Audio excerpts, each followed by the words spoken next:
Hello, and thank you so much for joining us, everyone. I'm Eric Conard. You know, here at CBS 8, we're working for you. We're listening to your concerns, investigating your questions, and finding solutions that matter in our community. We begin with the controversy surrounding new paid parking at Balboa Park. Starting earlier this month, visitors were asked to pay to park their vehicles in city lots, breaking a tradition of more than 100 years of free parking at the city's crown jewel. Now there are new calls to end the paid parking, this time from the Balboa Park Cultural Partnership. The group represents all 24 museums and cultural institutions there at the park. They say attendance is already dropping less than a month into the new parking program. Paid parking is not discouraging tourists. It is discouraging San Diego residents, and it is hurting San Diego arts workers. The Cultural Partnership launched the website SaveBalboaPark.org for the community to voice their opinion on paid parking. In a statement, Mayor Todd Gloria's office continues to defend the program and says making changes to it now would put the park's financial future at risk. Working for you, we wanted to know how much money the city of San Diego has collected in the first few weeks of this paid parking here at Balboa Park. CBS 8 submitted a public records request, and we received a detailed day-by-day breakdown of parking meter revenue along with parking permit revenue. And here's what we learned. From the start of the year through Friday, January 16th, drivers paid more than $163,000 at parking meters. The busiest day was Saturday, January 10th, when the city collected about $26 grand. As for those parking permits, drivers spent nearly $200,000, with 70% of that coming in during the first week. Well, a local gym was about to close until CBS 8 got involved. In October, we told you Being Fit in Claremont was losing its lease after 36 years. Well, the community rallied, and now there's good news. CBS 8's Abby Black working for you with how we helped lift members' voices to save the gym. When we first told you in October that Being Fit was being evicted, the community rallied around to save this family gym in Claremont. We continued to work for you, pressing for answers to ensure that members' power made a difference. Nice. So thrilled. Yeah. Congratulations continue to pour in at Being Fit Gym. So, Mike, we're going to have a celebration, right? Yes. Big party. Last night, 3,600 members received an email. The gym is staying open. I'm glad those people came to their senses. That's all I could. Oh, nice. The new landlord gave them a 2-month extension after notice that their lease would end in December. I've been coming to this gym for about 15 years, and I am so pleased today. It's just wonderful. Congratulations. Yeah, you don't really realize how important this is to the members until something like this happens. We first spoke to Hecht in October when he showed us the 90-day termination notice. I wanted to thank you for doing the story. And I think that kind of catapulted everything, really. I reached out to DLC management back in October and again today, and I still have not heard back. Since our story, there have been demonstrations, calls to the landlord, and town halls. All the pushback fell into their lap. So he was, we can give you 2 months and we'll keep an open line of communication. Now we have 5 more years. There's still no word on whether LA Fitness Club Studios moving into Claremont Town Square where Reading Cinema closed. But I thought for sure the big powers would, shut the place down so there was no competition. So it's just beyond wonderful that we're open. Being Fit brings in 3,600 members. Many are older. Yep, stay out of the hospital.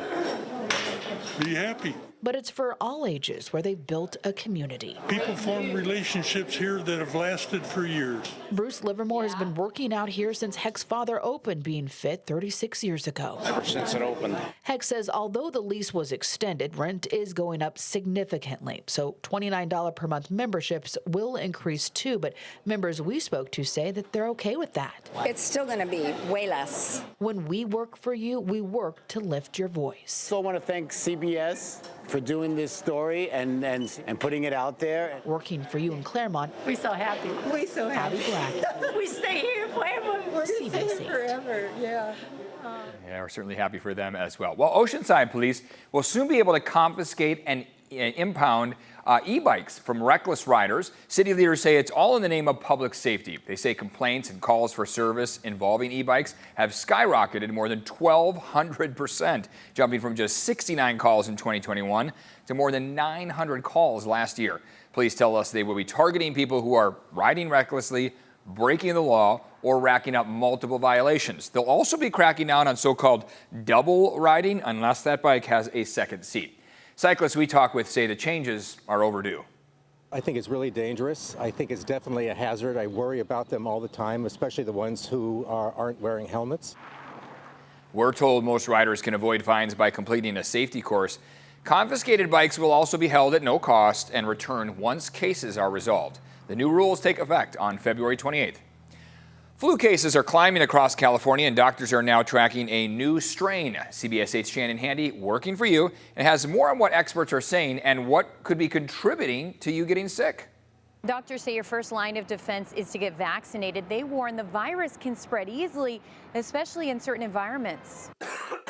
When it comes to the flu, we've all heard doctors warn people to get vaccinated, use good hygiene, and stay home if you're sick.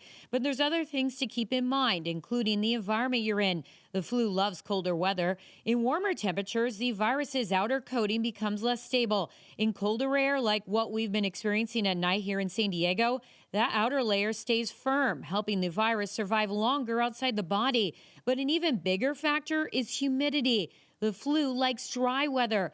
Dry air lets virus particles stay airborne longer and dries out nasal passages, which weakens your body's first line of defense. Combine all this with the fact that people spend more time indoors during winter months, the virus has a better chance of spreading. If you have not been vaccinated yet, you can still get protection. Eric Sergienko is chief of the Division for Communicable Disease Control at the California Department of Public Health. The agency sent out an alert this week, not only urging people to get vaccinated, but also reminding healthcare providers to test suspected flu cases and treat the most severe ones as soon as possible. There are 2 approved medications for influenza. The warning comes amid a rise in flu cases and hospitalizations statewide, as well as the detection of a new strain called H3N2 subclade K. Fortunately, the vaccine does appear to offer some protection against the new variant, despite earlier concerns it would not. The vaccine seems to be doing a decent job. It's protecting you from serious illness and hospitalization. John Bradley is the medical director of infectious diseases at Rady Children's Hospital. He, too, wants to get the same message out as CDPH. Similar to what state trends are showing, we've seen a steady rise in flu cases here in San Diego, and he believes we haven't hit our peak. And it's a late season this year. We're a good month behind where we normally are. Young children and older adults remain at highest risk. The American Academy of Pediatrics recommends children 6 months and older get vaccinated. While the CDC has changed its recommendations and does not say the same, the state will still cover all flu vaccines. We passed a law that basically said the state is now responsible for making those recommendations, and we've been able to work with insurers to ensure that you can get your vaccines. Working for you, Shannon Handy, CBS 8. All right, still ahead here, relief for East County commuters, how a proposal from over a decade ago may finally turn into reality. Plus, extra incentive to help reunite a North County family with their lost dog. We'll show you what's being done to bring him home.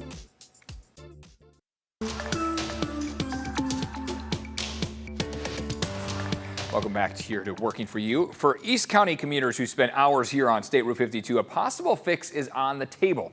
CBS 8's Vanessa Paz is working for you and breaks down a proposed plan that could expand the highway in and out of Santee.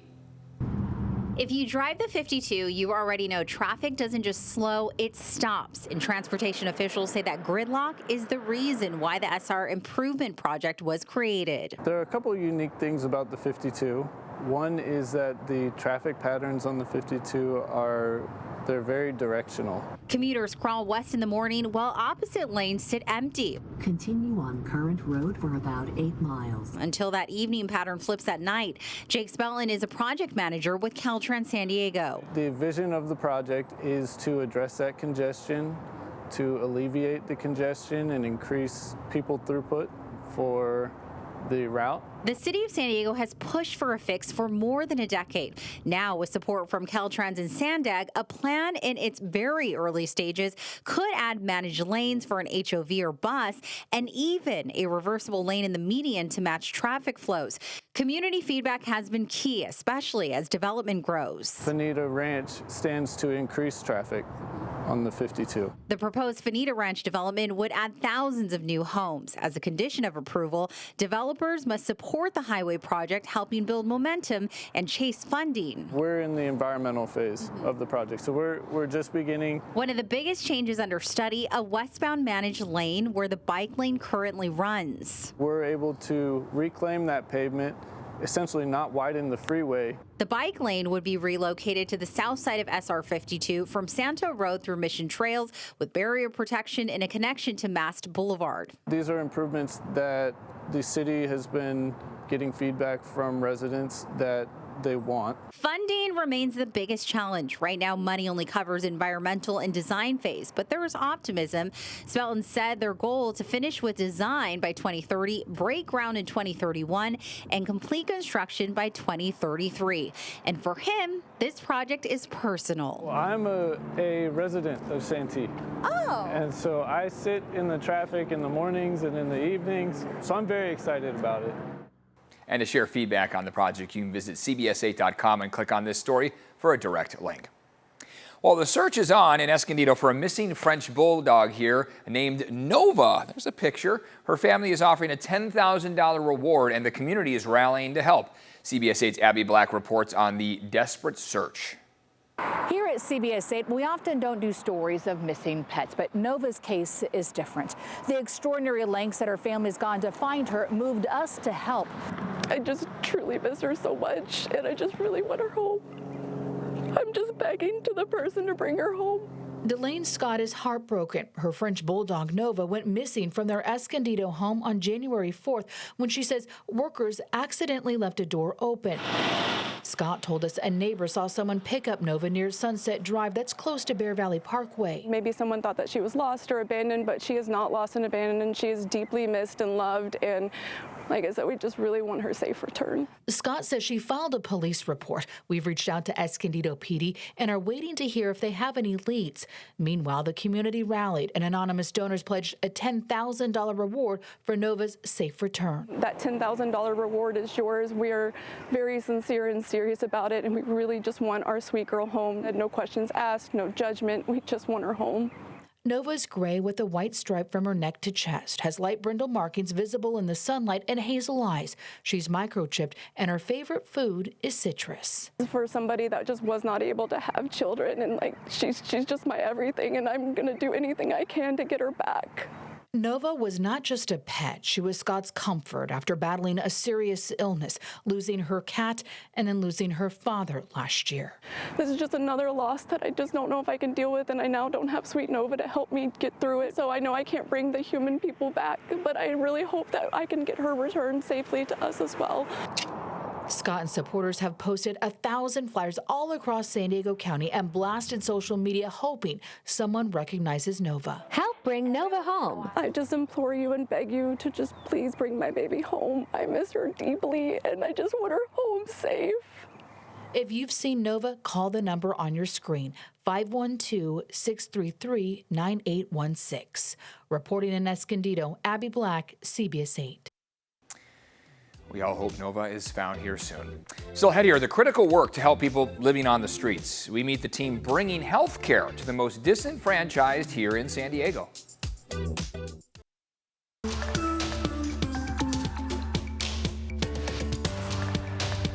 Welcome back here. Living on the streets, it makes for a tough life. You're battling the elements, predators, and a lack of resources. Many are also living with serious health issues made worse by their conditions.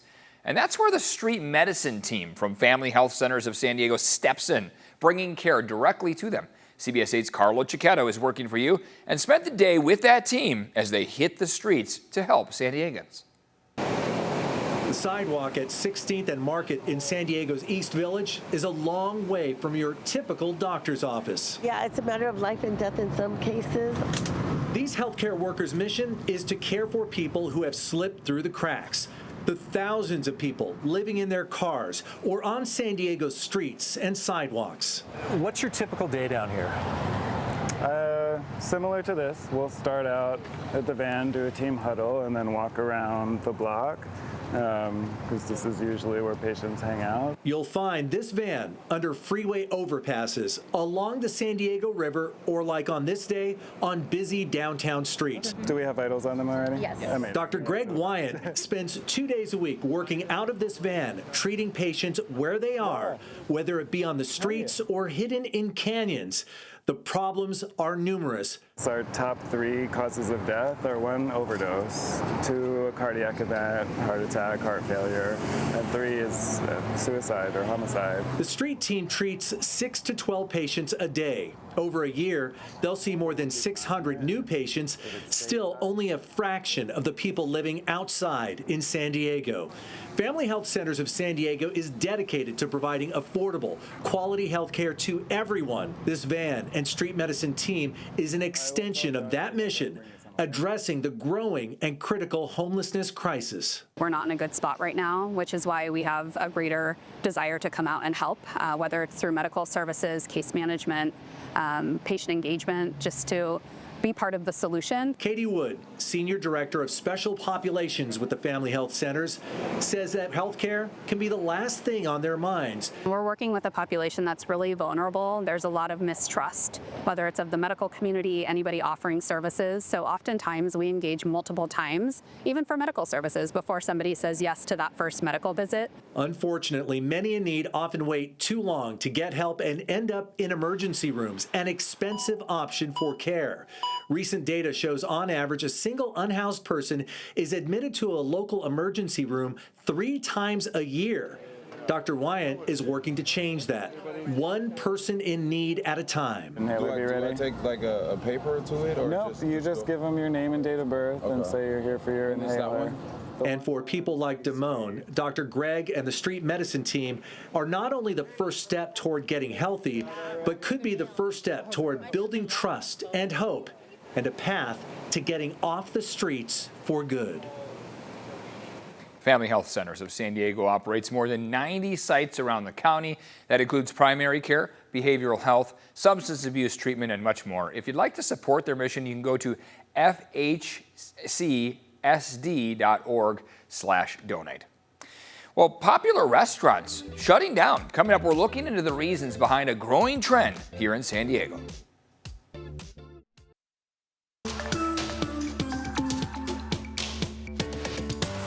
Welcome back here. Another popular San Diego restaurant is calling it quits, and it's not alone. A North County favorite shutting its doors, just the latest in a growing wave of closures across the county. CBS 8's Alex Lai shows us what's driving this trend and why even busy restaurants are feeling the pressure. After nearly 12 years in Del Mar, Cucina Enoteca is closing here in Flower Hill. It adds to a growing list of restaurants, big and small, that have closed over the past year in San Diego County. The 8,200 square foot 2-story restaurant will close in mid-March. The owner, Urban Kitchen Group, tells CBS 8 they spent the past year weighing their options, but the size and condition of the space, higher property taxes after a change in ownership, and the cost of running a large triple net restaurant led them to not renew the lease. The ongoing joke in Southern California, isn't it? Like property tax. You know, the inflation of prices doesn't match people's wages, and so it's a losing battle for everyone. And it's not just here. Across San Diego, familiar restaurants are disappearing at a rapid pace. I can think of one spot in particular that's been 4 different restaurants there in the last 4 years. In fact, more than 70 restaurants and bars have closed in the past year alone.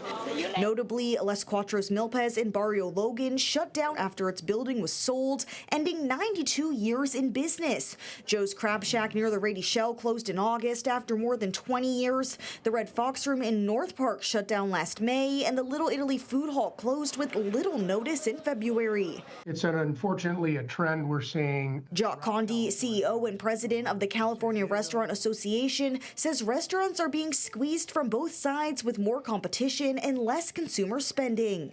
Restaurant growth in California over the last 10 years has outstripped population growth. At the same time, costs are climbing. Food prices are up, and so is labor. You have to pass those costs along to consumers, and the result is higher prices. A recent survey from the California Restaurant Group shows 26% of San Diego restaurant owners have cut hours due to higher labor costs, and 72% say customer traffic is down from a year ago. Restaurant owners are just sort of holding on for, maybe a bounce back in the economy and maybe more consumer confidence, and only time will tell. While Cucina Enoteca is closing here at Flower Hill, the owners are already on the lookout for a new home here in North County. Alex Lai, CBS 8. Americans are feeling the squeeze, and it shows in their anxiety about debt. The Federal Reserve Bank of New York reports consumers haven't been this worried about missing payments since the early days of the pandemic. LendingTree looked at records from 100,000 users with credit scores of at least 800, which is a great credit score. Those borrowers carried an average debt of a little more than $170,000, including mortgages. That's up 14% from October of 2022. LendingTree found those borrowers were able to maintain those stellar scores by paying bills on time every month, keeping credit utilization low, and limiting new credit inquiries. It doesn't even have to be perfect credit. It doesn't have to be an 800 credit score for you to basically have an awful lot of options when it comes to credit cards, mortgages, personal loans on down the line. In today's uncertain job market, your credit history can come into play for some positions, though some states ban employers from considering credit reports during hiring, including California. More than 155,000 Californians have already signed up for a new data designed to protect your data online, this program. Now, this program is dubbed the Delete Request and Opt-out Platform, also known as DROP. It went live at the start of the new year. The free tool simplifies the process to try and stop data brokers from sharing and selling information. It's only available to people in California who verify their residence. Once you submit a request, it will be sent to more than 500 registered data brokers. Starting August 1st, the data brokers will have 90 days to delete the data after getting that request. Well, that's going to do it for us here. Remember, if there's something you'd like us to look into, email us at workingforyou@cbs8.com. Have a great day.